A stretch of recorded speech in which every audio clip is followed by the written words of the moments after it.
Bueno, pues ya estamos en ello, ya el que quiera que nos vea por pantalla, aunque siempre, por lo menos yo lo identifico así, somos radio fundamentalmente, pero bueno, esto nos lo dejó la pandemia. Y estamos con el espacio Educando en Salud, que es un espacio que llega a la sintonía de la radio local. Un espacio muy interesante que, por cierto, nuestra fonoteca de iVoox tiene muchísimas descargas, muchas escuchas. Programa que llega a final de cada mes con determinados temas que suele elegir, digamos, un poco el alma mater de este espacio, que es José Miguel Cruces.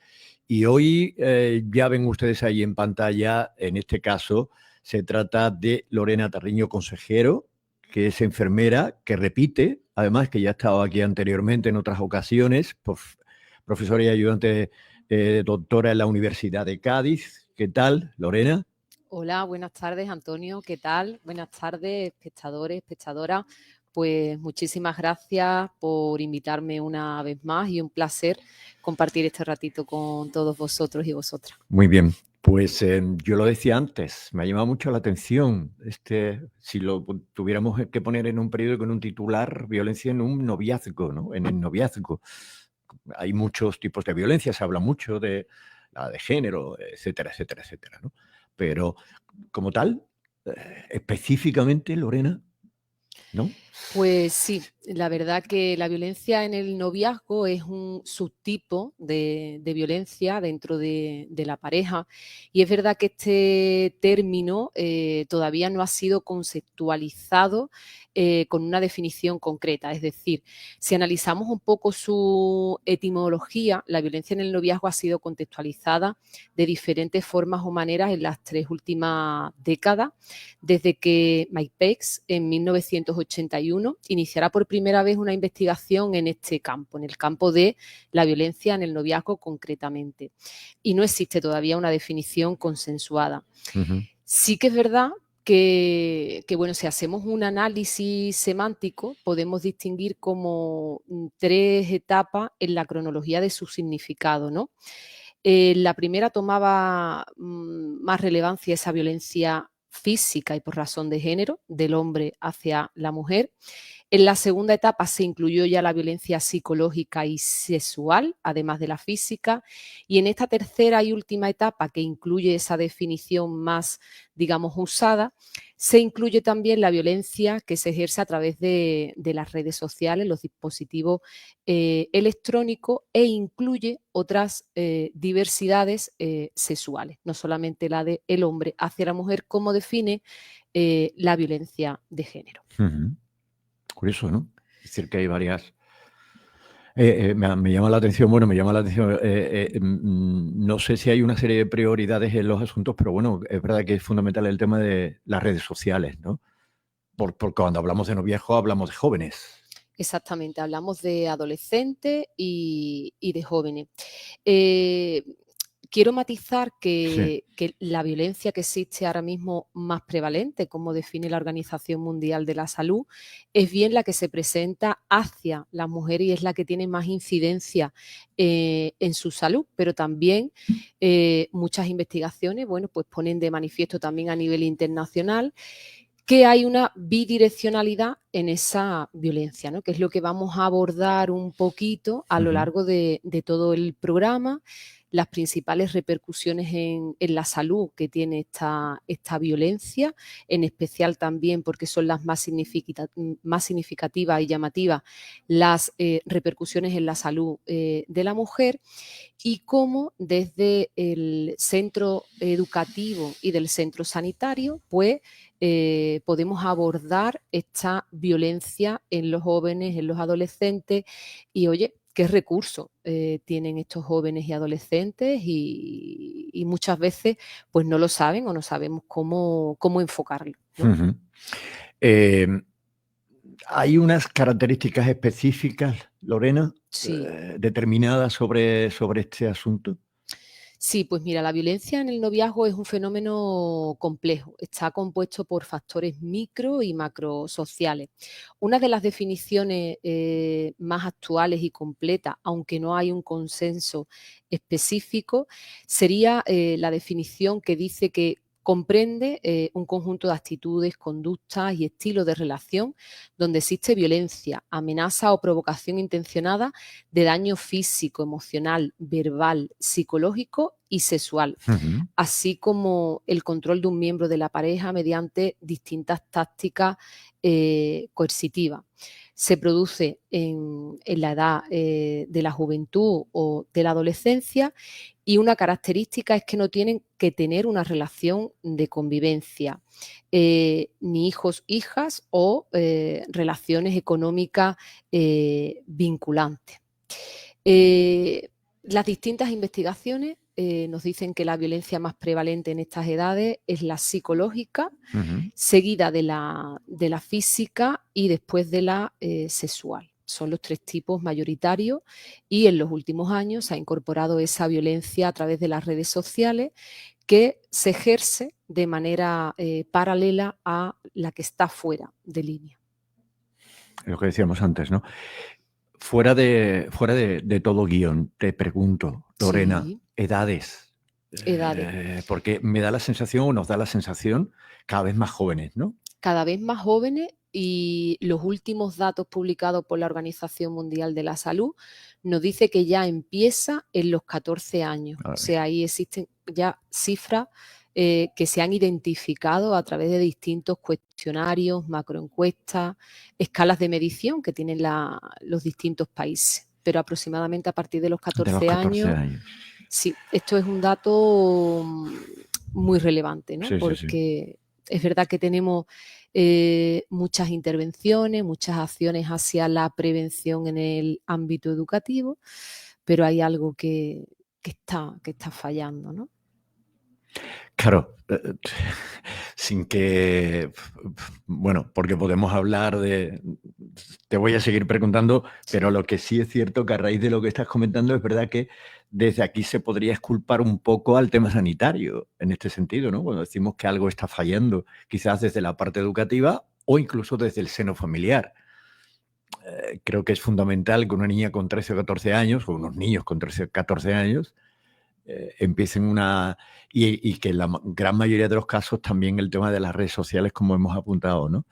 Se hacen o se están haciendo determinadas cuestiones de cara al futuro, el hecho de que ya hay determinadas competencias de carácter educativo donde los móviles no puedan estar en clase, etcétera, etcétera. Pero bueno, hay mucho que andar en ese camino, ¿no? sí, efectivamente. Digamos que hay varios actores implicados, ¿no? Por una parte está la acción de la familia, fundamental, o sea, el seno familiar es fundamental. Después estaría su extensión, que sería los pares, ¿no? Ese grupo de amigos y amigas que es fundamental en esta etapa, porque muchas de las conductas ellos y ellas la hacen para tener ese significado de pertenencia al grupo.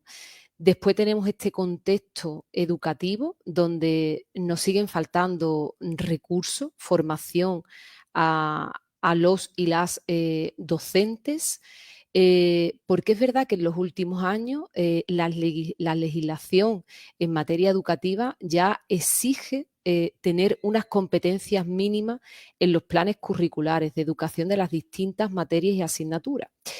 Pero ¿qué es lo que pasa? Que se queda en transversalidad a las distintas asignaturas. Entonces, se toca mm, muy brevemente o pincelada. Y todo lo que es transversal muchas veces se diluye y no llega a calar en nuestros jóvenes y en nuestros adolescentes. Y por último, ¿no? O para mí casi el principal, está el ámbito sanitario, ¿no? Porque ahora mismo tenemos también la función de la enfermera escolar, que ya está reconocida en muchas comunidades autónomas y que tiene una función relevante en conexión del centro sanitario con el centro educativo. Y Ujú. creo que es una figura clave para todo el abordaje, detección temprana, sensibilización y prevención de esta violencia en el noviazgo y también en materia de género. Ujú. Claro, ese último que casi, del último lo has puesto casi al al principio, principio. que, que es importantísimo, ¿no? La cuestión es que trabajar todos en un mismo denominador común y que, claro, porque, en fin, ¿qué prevalencia más o menos, Lorena, existe en España y cuáles son las afectaciones en materia precisamente de salud? Que para eso estamos. Pues la prevalencia que tenemos actualmente en nuestro país resulta preocupante porque a pesar de que en los últimos años se ha avanzado en medidas para erradicar cualquier tipo de violencia y en especial la violencia contra las mujeres, que es Ujú. la que es mayoritaria y con una mayor sensibilidad en la violencia de pareja, por ser la más frecuente. Los datos publicados en España por el Instituto Nacional de Estadística muestran que la prevalencia en la adolescencia y la juventud cada vez más alta. Estos datos pues, coinciden también con investigaciones nacionales, como lo ha expuesto la Organización Mundial de la Salud, ¿no? Donde esta institución ha declarado textualmente, os leo, os cito: la violencia contra la mujer es omnipresente y devastadora. La sufren 1 de cada 3 mujeres. La Organización Mundial de la Salud advierte que la violencia en las mujeres jóvenes son las que se encuentran en más riesgo.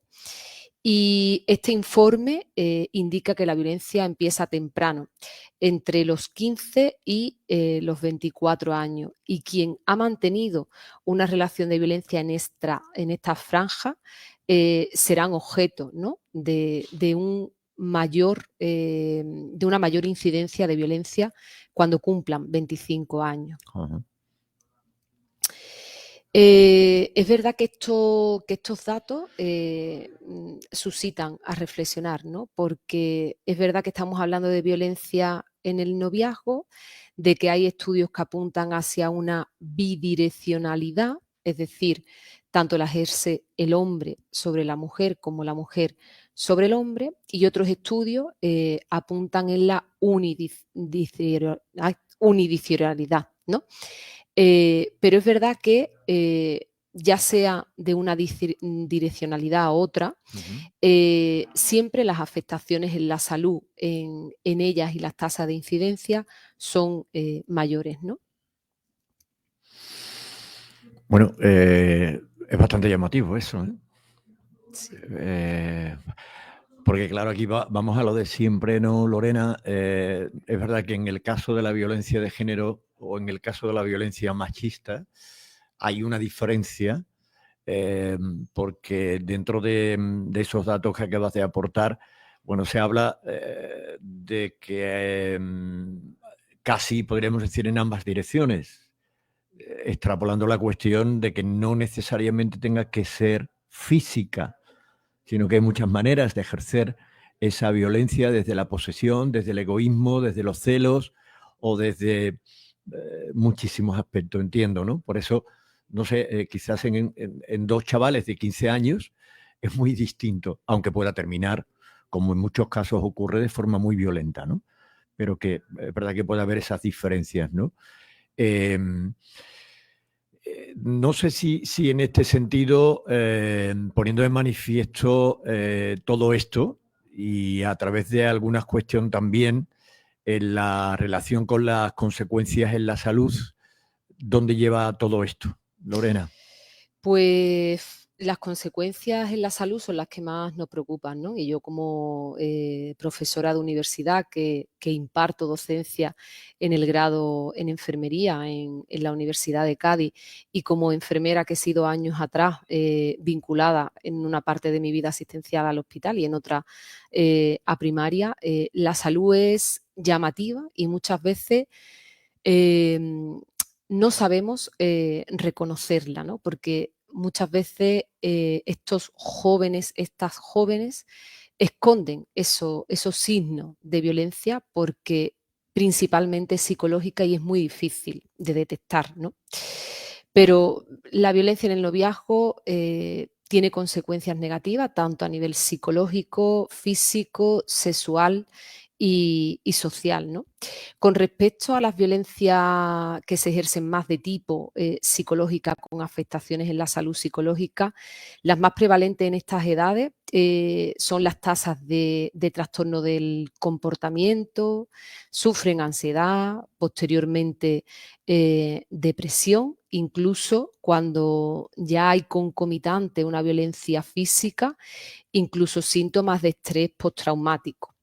Incluso muchas veces intentos de suicidio, cuando también es concomitante con esa violencia física y también hay una violencia, una agresión sexual.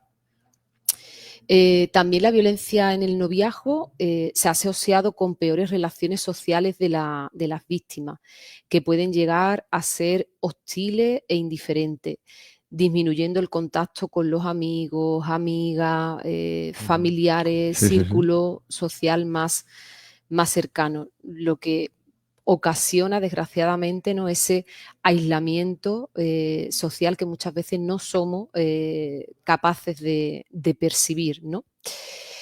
Pero lo que más también nos preocupa desde el sistema sanitario o educativo, ¿no?, es que en ocasiones, para superar esa situación de violencia, estos y estas jóvenes recurren al abuso de alcohol y otras drogas, ¿no? Con lo cual se nos agrava la problemática y tenemos una doble repercusión en la salud, una con la afectación de la violencia y otra con la afectación con distintos problemas de consumo de sustancia para superar la situación que está viviendo, ¿no?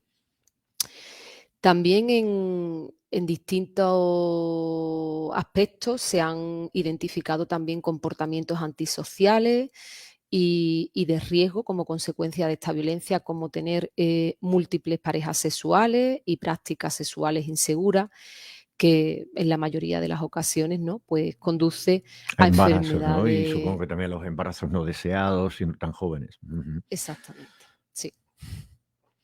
Y los problemas de transmisión sexual, que también Es curioso eso, ¿eh? estamos teniendo un repunte, ¿no? Entonces, No, pero digo, Lorena, si me permite que digo que sí, es curioso porque esto hace varias décadas, pues bueno, era casi asumible por muchos aspectos que no entramos. Pero a día de hoy, en esta sobreinformación, eh, es curioso y es bastante llamativo, ¿no? Algo, como has dicho al principio, algo está fallando. No sé, porque la palabra culpable es verdad que a mí particularmente no me gusta, pero sí responsable, ¿no? Somos todos un poco, ¿no? En fin, no sé si agregar algo más respecto a esta cuestión. pues sí, como tú dices, Antonio, nosotros somos responsables, no podemos Claro, mirar otro. hacia el lado tanto como familia, como centro educativo si pertenecemos a él, como centro sanitario, como persona de la sociedad en la que vivimos, ¿no?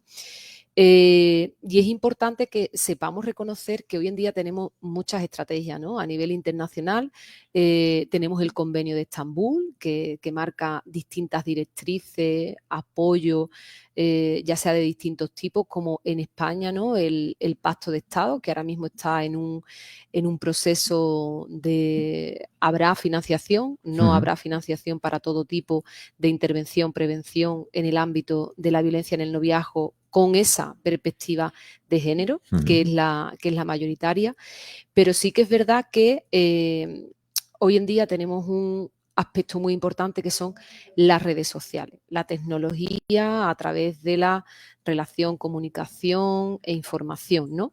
Y es que los jóvenes hoy en día es un aspecto fundamental, ¿no?, el relacionarse a través de estas tecnologías de la información, comunicación y relación, ¿no? Entonces, sostener hoy en día ese discurso clasista, ¿no?, de que la violencia ocurre en otras edades, en otros tiempos, incluso en clases sociales bajas, pues es una afirmación que no se sustenta, ¿no?, con los datos que nos están exponiendo las distintas macroencuestas y la Organización Mundial de la Salud, ¿no?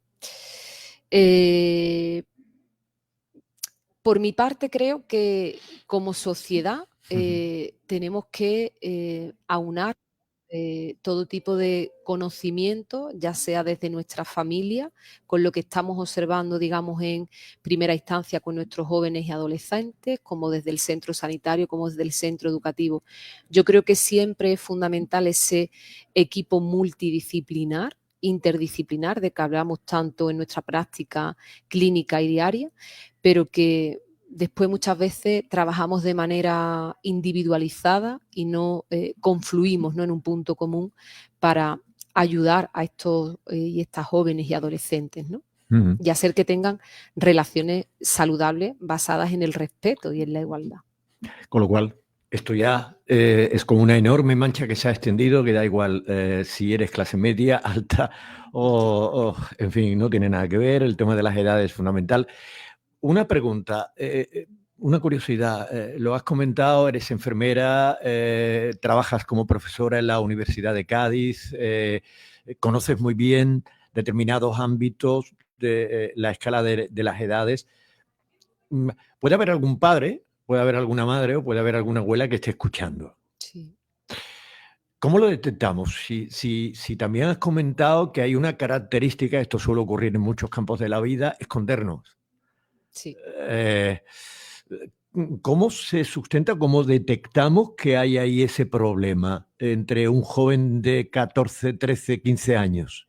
Sí, pues un aspecto fundamental, sobre todo cuando me hablas desde identificación por parte de la familia, Ujú. padres, madre, abuela o abuelo, es el tema del aislamiento social, ¿no? Por ejemplo, es muy frecuente que en las chicas, ¿no? Pasen de estar en clases de baile, en el hobby que tengan, para em, eliminar ese hobby y dedicarlo a su pareja. Cuando anteriormente salían a la plaza o a tomarse un refresco con sus amigas, pues ya no salen con sus amigas, ¿no? Es también llamativo el tema de muchas veces, aunque nos parezca antiguo este término, ¿no? El tema de la ropa. Es decir, cuando hay algún Son tipo. señales, ¿no? Exactamente, ¿no? Que ya te vistas de otra manera, digamos, entre comillas, un poquito más recatada. El tema en algunos casos del maquillaje, un maquillaje más sutil, más tenue. El tema del control a través del móvil, es decir, te sientas para almorzar, cenar con tu familia y está siempre el móvil sonando, y si echamos el ojillo hacia el lado no hay que ser cotilla, ¿no? No debemos de controlar en exceso a nuestros hijos e hijas, lo normal y lo que es adecuado, pero si miramos hacia el lado, pues vemos que siempre es la misma persona preguntando, teniendo un control de la situación. Son pequeñas señales que deben de al menos mostrarnos unos indicios para estar más preocupada y por la situación, ¿no? Ujú. Quiero decir, esto es como todo. Es decir, cuando ves que tus hijos con esas edades, a pesar de que siempre decimos, y todos hemos pasado por la adolescencia, es una edad muy complicada, pero es verdad que cuando van esas pequeñas señales a las que tú te refieres, deberíamos de hacer frente y tener cuidado y preguntar, que esa es otra, cómo debemos actuar.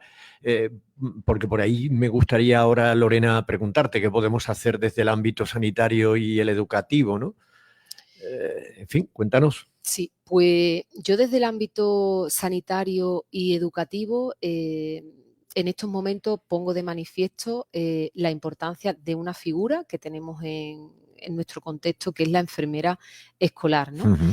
Que es verdad que en muchas comunidades, como he dicho anteriormente, no está reconocida, pero sí que después del COVID, ¿no?, se puso de manifiesto ese monitoreo de los casos en los centros educativos y ya parece que en algunas comunidades, ciudades, municipios se ha implantado, ya sea a través de financiación pública con Junta de Andalucía, Servicio Andaluz de Salud, o a través de financiación privada en centros educativos privados, ¿no? Y yo creo que la enfermera escolar en este aspecto es clave para el abordaje y prevención de la violencia de género y en el noviazgo, cuando hay también atendiendo a esa diversidad sexual que nos encontramos en los centros educativos, que cada vez es mayoritaria y tenemos que estar también formadas en estos aspectos, y la conexión con el centro sanitario para una derivación eficaz e integral, porque las principales afectaciones, como he dicho anteriormente, son las psicológicas, ¿no? Y entonces ese equipo de salud mental de atención primaria, o si se agrava la cosa de atención secundaria, es primordial, ¿no? Ujú. Yo me gustaría destacar esa labor enfocada, ¿no?, en la atención temprana, intervención y educación, sobre todo para prevenir esas situaciones de violencia y apoyar a las personas afectadas. En los centros educativos normalmente pueden hacer múltiples funciones, porque es verdad que la labor que tiene la enfermera escolar es una labor muy amplia en este sentido. Puede tener detención temprana enfocada a la identificación de signos de violencia, puede observar, como he dicho anteriormente, esos cambios en la conducta, en el estado emocional, algún daño físico que se haya producido y sobre todo es relevante en este aspecto el cambio del rendimiento escolar, ¿no? Esa bajada en la calificación, por ejemplo, de las notas o ese nerviosismo e inquietud, por ejemplo, también en los espacios de descanso, en los recreos. Eh, la enfermera escolar también brinda ese apoyo emocional y orienta sobre los recursos disponibles, ya sea del centro sanitario o también de recursos que, si tenemos tiempo, hablaremos posteriormente, como el Instituto Andaluz de la Mujer o el Instituto Andaluz de la Juventud, que son dos recursos potentes que tenemos hoy en día. Esa derivación también a los especialistas, sobre todo de salud mental y ese diseño en algunos centros educativos de estos protocolos de derivación, que es muy importante, ¿no? Que yo siempre digo que en el ámbito sanitario, si no se registra, no No existe, existe. pero es que en el contexto escolar también, es decir, esa enfermera escolar tiene que tener un registro de todas esas acciones, ¿no? Y desde esto también hago una pincelada, porque he pertenecido hace poco a un proyecto de investigación financiado por el Colegio General de Enfermería a nivel estatal, y hemos puesto de manifiesto cómo ese registro de la enfermera todavía sigue siendo deficiente, ¿no? No registramos todo lo que tenemos que registrar a pesar de que lo hacemos, ¿no? Entonces es importante. También a mí me gusta mucho la función de la enfermera escolar y de cualquier otro agente externo, llámese, por ejemplo, la policía, que puede venir a los centros educativos, a esa impartición de las charlas y los talleres, porque el alumnado se motiva mucho cuando viene una persona externa de ese contexto escolar. Sí, cuando se va el maestro, pero vienen otros, ¿no? Exactamente, el alumnado es mucho más participativo, te comenta, eh, ganamos terreno, ¿no? Además, también existe una función que son los mediadores en salud, que esto se sigue haciendo todavía en muchos centros educativos, y es que se forma, se orienta a, digamos, un agente clave dentro de ese alumnado para que sea intermediario con la otra figura, llámese enfermera escolar o una enfermera del centro de salud que viene a nuestro centro educativo, o a ese agente clave que ha venido a impartir, ¿no?, esa formación, esa sensibilización, con lo cual tener también a cierto alumnado clave de nuestro lado y que tenga formación y especialización en ese ámbito va a ser muy, muy favorecedor, ¿no? ¿Qué más actividades o funciones puede hacer esa enfermera escolar? Pues también el tema de la capacitación de docentes y de personal escolar, ¿no? Es decir, hay que trabajar con todo el personal de administración, de servicio, profesores, profesoras del centro educativo para que estén alerta de posibles situaciones, sepan reconocerlas y sepan avisarnos de ellas y si se produce algún tipo de violencia en el contexto educativo, cómo actuar, ¿no? Y yo creo que lo último y lo más complicado, que debería de ser casi siempre lo primero, pero bueno, yo también tengo un hijo y cuando me viene información del contexto escolar, muchas veces, aunque quisiera, no puedo ir, es el tema de la involucración de la familia. Es decir, muchas veces estos agentes locales diseñan muchos cursos para la familia y no vamos. O sea, Bueno, asumo mi culpa, sí, sí, sí.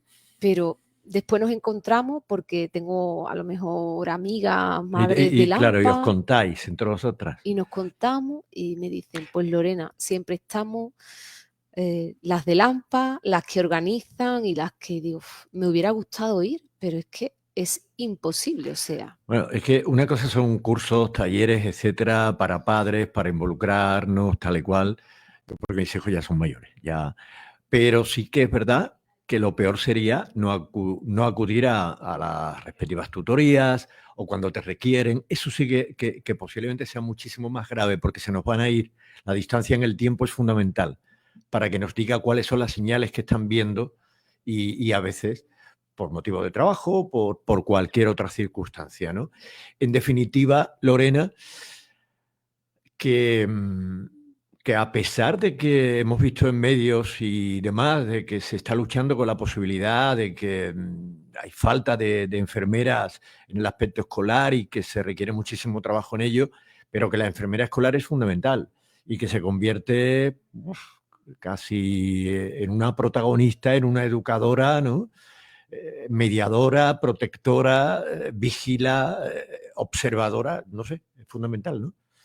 Sí, yo creo que como bien dice Antonio, la enfermera escolar en estos últimos años se ha convertido en un pilar fundamental, sobre todo por la importancia que tiene de sensibilizar el contexto educativo, los propios profesores personal del propio centro educativo, la familia y nuestros propios jóvenes y adolescentes, ¿no? Entonces creo que estamos ahí ahora mismo en un crisol, como pudiéramos decir, de circunstancias que somos privilegiadas en este contexto y es un trabajo muy, muy bonito. Lo que pasa que todavía parece que la Claro. financiación Queda mucho pública. camino ahí, ¿eh? Sí, queda mucho camino porque es verdad que se está consiguiendo en muchas comunidades autónomas, pero sobre todo cuando ese centro educativo tiene alumnado con necesidades educativas especiales muy, muy complejas y gracias a los padres y madres no han hecho una lucha importante para conseguir esa enfermera escolar.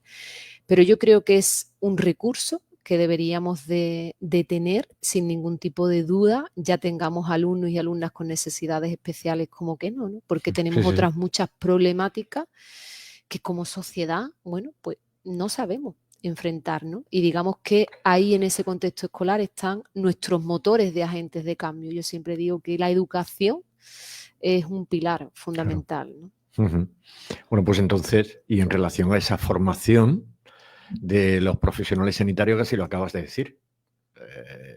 No sé si la carencia de recursos, como has dicho, la falta de esa formación obligatoria y eso hace que, bueno, que poquito a poco se den pasos, pero que no son lo suficiente, como tú estás diciendo, porque yo creo que en cada clase, bueno, no en cada clase, pero en cada instituto, en cada centro, debería de existir esta figura, ¿no?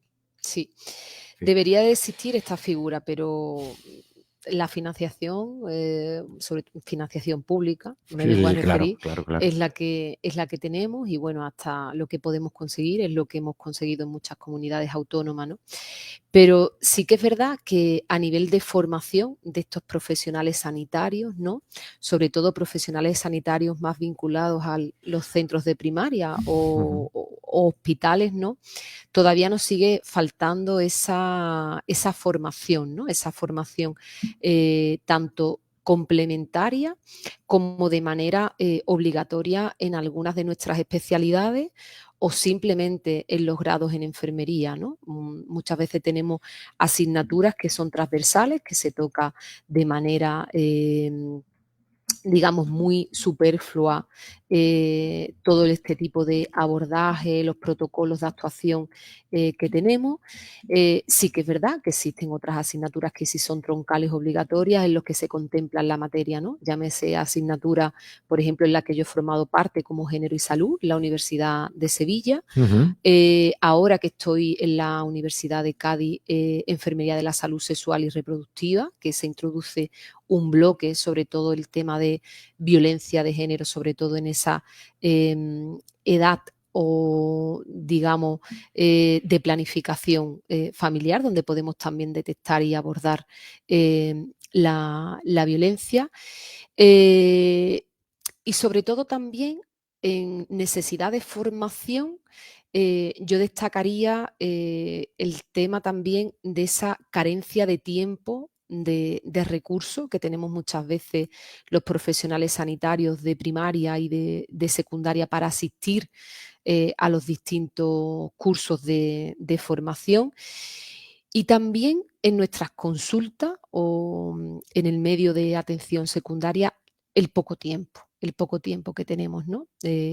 Muchas investigaciones a nivel cualitativa en el que se le pregunta a esas enfermeras a través de entrevistas semiestructuradas, ellas manifiestan que una de las principales digamos, dificultades es el tiempo, no tienen tiempo en la consulta para hacer un abordaje integral. A pesar de que desde aproximadamente 2020 ya tenemos un gran recurso, y es que en nuestra historia clínica digital ya tenemos como una hoja de ruta para cuando identificamos esos signos de sospecha de maltrato o confirmación de maltrato, pues ya ir estableciendo esa ruta y esa posible derivación, incluso ya un parte al juzgado o parte de lesiones, ¿no? Con lo cual hemos ganado mucho en los últimos años, pero todavía nos sigue haciendo falta, ¿no? Algunas otras estrategias o recursos. Pero bueno, en eso estamos, en eso estamos. Muy bien, pues Lorena, no sé si nos estamos quedando prácticamente sin tiempo, es la 1:21, es súper importante, súper interesante. Creo que, no sé, lo digo desde el punto de vista de la información, pero creo que en todo este conglomerado, en todo este círculo, creo que los medios jugamos también un papel fundamental. Efectivamente. Yo al menos así lo entiendo. Fíjate, y yo quería incluso antes de que finalices, por si te queda algo que quieras complementar toda esta información, porque sería muy largo y puede ser, sí que quiero volver a hacer hincapié, Lorena, no sé si a título personal o como quieras, pero es que yo sigo R que R con el tema de las redes sociales, con el tema de los teléfonos móviles. Últimamente hay muchos libros que se han editado, hay mucha gente que se ha comprometido de una manera o de otra en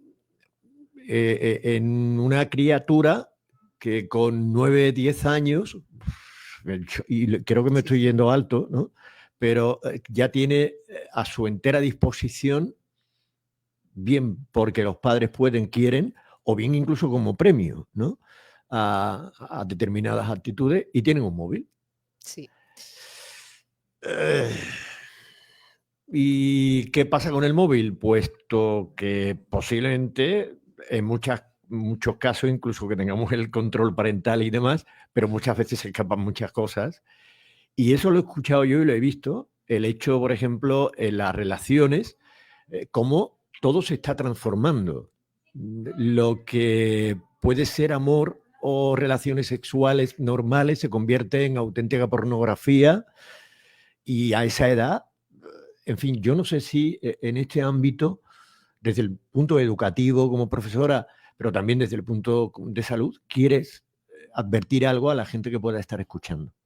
Sí, Antonio, pues como tú bien dices, hoy en día los niños y niñas empiezan a tener un teléfono móvil con 10 años. O sea, el regalo de comunión en muchos de los casos para los niños y niñas que quieren realizar la comunión, ¿no? Que muchas veces puede ser deseo de los padres y madres, pero es el teléfono móvil. Entonces ahí es fundamental un buen control parental, pero muchas veces se nos escapa porque además, aunque tengamos, por ejemplo, YouTube Kids que no hacen o que no permite cierto tipo de contenido no adecuado, muchas veces hay distintos anuncios publicitarios que efectivamente tienen un carácter sexual. Y como tú has puesto bien de manifiesto, el tema de la pornografía, el acceso a la pornografía, es un signo claro y llamativo de este aumento de la violencia en la pareja y sobre todo de la violencia de género hacia estas chicas, ¿no? Muchas veces estos también influyen mucho los mitos del amor romántico, ¿no? Lo que idealizan ellas desde que son pequeñas, todavía lo siguen viendo, estas películas Disney con las que, por ejemplo, yo he crecido, pero que también se han materializado en chicas y chicos jóvenes, ese amor romántico, esa idealización que muchas veces son conductas violentas y ellos lo materializan como señales de celos, pero si no tiene celos es que realmente no me quiere y a lo que se le ha sumado todo las conductas sexuales a través de la pornografía y del acceso libre y gratuito que tienen hoy en día y existen páginas como son OnlyFans, que ya tienen ese carácter por ejemplo, marcado, ¿no? Sexual y en algunos aspectos pornográfico. ¿Cómo podemos evitarlo? Pues es muy difícil si no tenemos un apoyo a nivel institucional y de los distintos recursos y legislaciones en esta materia. Es muy, muy complicado. Lo único que nos queda es que se ponga de manifiesto desde el contexto educativo y que se le enseñe a esos jóvenes y a esos adolescentes que lo que están viendo en una pantalla realmente no es lo que deben de hacer con sus relaciones, ¿no? Pero bueno, ahí también existe la madurez de ese chico, chica, y claro, ahí es algo complejo, algo de trabajar, como he dicho anteriormente, con el apoyo de familia, conjunto de amigos cercanos, del contexto educativo y del centro sanitario. Muy bien, Lorena, pues ¿te queda algo más que quieras apuntarnos? Nada, yo solamente también por ofrecer a los padres, madres y jóvenes, ¿no? El tema de que existen distintos recursos y que muchas veces pues no lo conocemos, ¿no? Yo les invitaría, ¿no? A que entraran en la página, por ejemplo, del Instituto Andaluz de la Juventud, porque muchas veces el Instituto Andaluz de la Juventud tiene distintos tipos de recursos también para los municipios y se hacen talleres, programas de sensibilización y también el tema del Instituto Andaluz de la Mujer.